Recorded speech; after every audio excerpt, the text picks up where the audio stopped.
Hi friends, myself Mayuri. I am from Varangal. I am studying degree final year. నేను ఇక్కడ వచ్చేసి అవిన్మో ఇండస్ట్రీలో work చేయడం జరుగుతుంది. ఈ ఇండస్ట్రీలో వచ్చేసి త్రీ ప్రొడక్ట్స్ ఉండడం జరుగుతుంది. ఒకటి వచ్చేసి గార్మెంట్స్, నెక్స్ట్ వచ్చేసి యాక్సెసరీస్, నెక్స్ట్ కాస్మెటిక్స్. గార్మెంట్స్ అంటే క్లాత్స్ అంటే మనం డైలీ యూజ్ చేస్తాం, అంటే బై బర్త్ టు డెత్ వరకు మనం యూజ్ చేస్తూ ఉంటాం. పుట్టిన చిన్న పిల్లవాడి నుంచి చనిపోయిన వరకు ఆ క్లాత్ అనేది మనం యూజ్ చేస్తూ ఉంటాం. ఒకవేళ చనిపోయినా కూడా ఆ తర్వాత వచ్చే మన పిల్లలు, వాళ్ళ పిల్లలు, ఆ తర్వాత వచ్చే నెక్స్ట్ జనరేషన్ కూడా దీన్ని యూజ్ చేయడం జరుగుతుంది. అదేవిధంగా నెంబర్ 2 యాక్సెసరీస్ వచ్చేసి షూ, బెల్ట్, టై.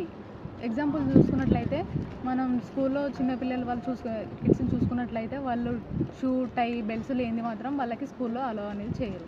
అదే నెక్స్ట్ ఏంటంటే ఎంప్లాయీస్ అంటే వాళ్ళ జాబ్ పర్పస్ మీద వాళ్ళు డ్రెస్సింగ్ స్టైల్ అనేది, షూ, బెల్ట్, డ్రెస్ చాలా బాగుంటేనే వాళ్ళు బయటికి వెళ్ళడం, జాబ్ చేయడం అనేది జరుగుతుంది.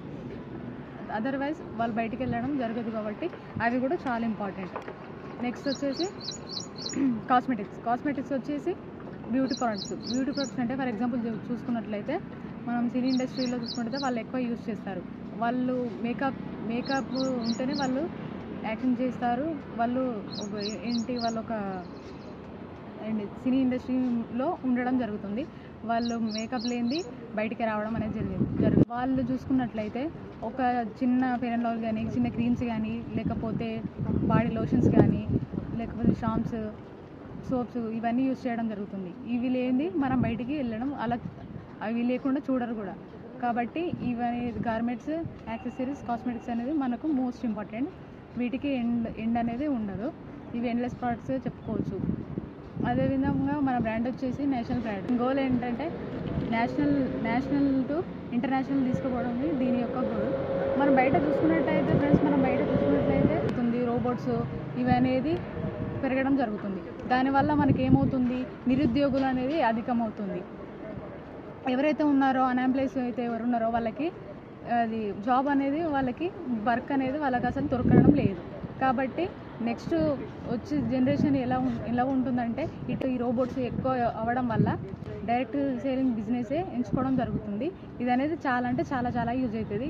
మనం అదేవిధంగా మనం గవర్నమెంట్ జాబ్స్ చూసుకున్నట్లయితే వేలల్లో వేకెన్సీస్ ఉంటే కోట్లలో లక్షలలో మనకు కాంపిటీషన్ అనేది ఉండడం జరుగుతుంది. దానివల్ల అలా ఎక్కువ మరి సరే అది అప్లై చేసి మనం జాబ్ కొడదామని అనుకుంటే అందులో మెరిట్ లిస్ట్ వచ్చిన వాళ్ళకే జాబ్ అనడం జరుగుతుంది. ఇందులో ఏమైనా బెనిఫిట్స్ ఉన్నాయా మనకి? ఏం లేవు. అదే బిజినెస్ అయితే మన సొంతంగా మనం పెట్టుకొని చేసుకుంటాం కాబట్టి ఎవరి కింద మనం వర్క్ చేయం కాబట్టి దీంట్లో చాలా బెనిఫిట్స్ ఉంటాయి ఫ్రెండ్స్. Thank you.